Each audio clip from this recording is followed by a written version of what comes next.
असम में हुई हिंसा में गिरफ्तार हुए दो लोगों को पीएफआई से जोड़ना रिपब्लिक भारत को महंगा पड़ गया है। आर भारत के अर्नब गोस्वामी को आज साकेत कोर्ट ने समन जारी कर दिया है। मेरे साथ इस वक्त मौजूद है बात करने के लिए वकील शकील अब्बास, जो कि पीएफआई की तरफ से इस पूरे केस को देख रहे हैं। सबसे पहले आपसे जानना चाह रहा हूं कि किस तरह से ये पूरा मामला आपने उठाया है, क्या इसमें हुआ है और आज कोर्ट में क्या कुछ हुआ? ये मामला है 23 सितंबर 2021 की। असम में सांप्रदायिक हिंसा हुई। इस पे 2 लोग की जान गई। पुलिस की नाकामी की वजह से 2 लोग की जान गई और वहाँ पर 2 लोग को अरेस्ट किया गया। जब ये अरेस्ट हुए, इनको लिंक कर दिया गया पीएफआई के ये मेंबर है। पूरा एलिगेशन पीएफआई के नाम पर जोड़ दिया गया और वहाँ के जो रिपब्लिक टीवी है, आजकल वो जो काम कर रही है, बहुत ही जितना भी उनका अवमानना किया जाए वो कम है। उन्होंने बिना कोई एविडेंस का मीडिया में चला दिया कि ये जो 2 एक्यूज है ये पीएफआई के मेंबर है।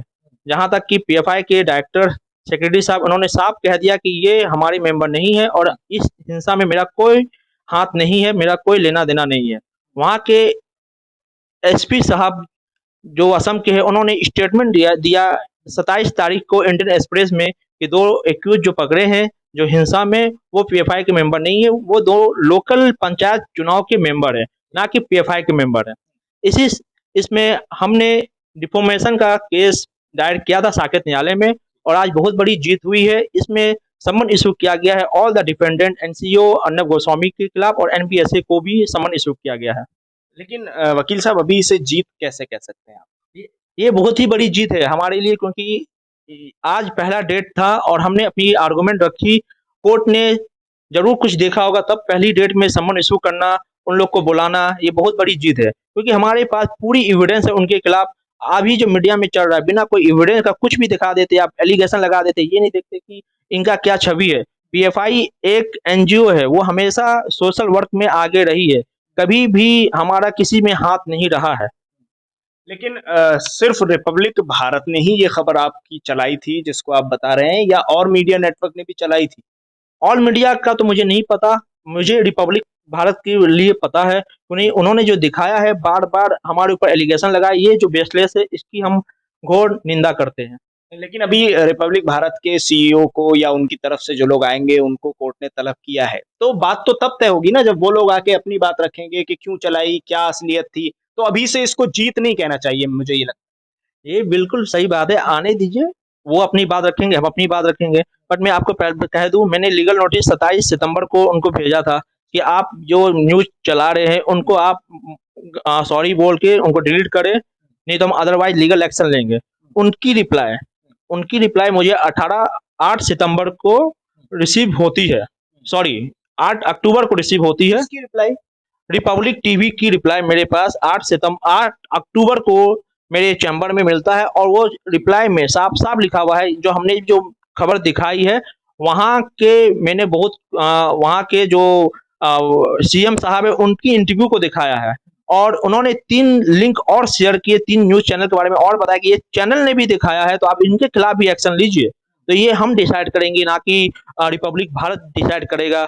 और क्योंकि ये एसपी साहब ये जो भी है एलिगेशन लगा दिया बिना वो बेसलेस एलिगेशन, तो इनका जो है एसपी साहब ने खुद जब स्टेटमेंट दिया कि ये हमारे पीएफआई के मेंबर ही नहीं है, तो आप कौन होते हैं दिखाने वाले, आपने तो छवि खराब कर दिया हमारा। आज हमें ऐसे ऐसे मैसेज आ रहे हैं, आप कमेंट देखिए कि पीएफआई को गोली मार देना चाहिए, इनके जितने भी मेंबर है ऑल ओवर इंडिया में वो डर के मारे हैं, डर के साए में जी रहे हैं।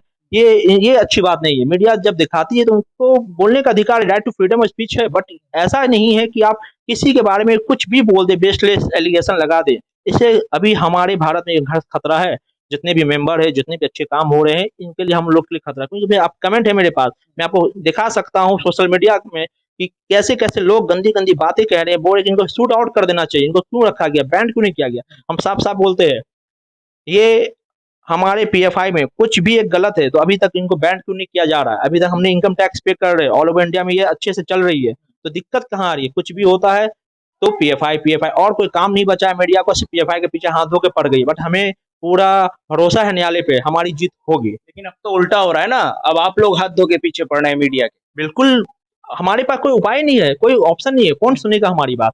तो हमने अपनी बात न्यायालय में रखिए, जो भी होगा, जो भी सबूत है हम पेश करेंगे, आप पेश कीजिए, जो होगा न्यायालय तय करेगी। देखिए अर्नब गोस्वामी आपको रिप्लाई कर रहे हैं, उससे साफ पता चल रहा है कि अब अर्नब गोस्वामी आपसे परेशान हो रहे हैं, आप हाथ धो के पीछे पड़ गए अर्नब।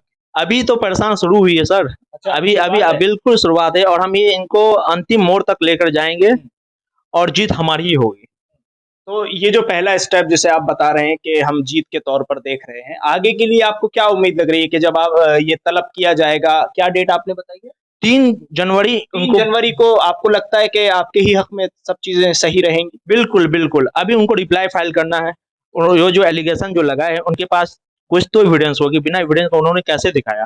एविडेंस होगी तो वो मुझे दिखाए, उनके बाद मैं उनको रिप्लाई फाइल करूँगा क्योंकि मेरे पास तो पूरा एविडेंस है। अभी आप मुझे बोलेंगे, मैं अभी एविडेंस दिखाने के लिए तैयार हूँ। ठीक है, बहुत शुक्रिया पूरे मुद्दे पर INN चैनल से बातचीत करने के लिए। शकील अब्बास हमारे साथ इस वक्त मौजूद थे, जो कि PFI के वकील हैं।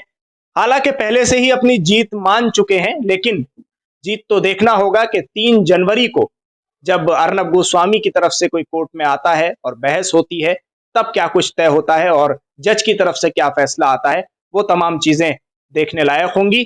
लेकिन अभी वकील साहब का कहना यह है कि अब वकील जो है वो मीडिया के पीछे हाथ धोकर पड़ गए। अब तक मीडिया PFI के पीछे हाथ धोकर पड़ा हुआ था। केस बहुत ही दिलचस्प है।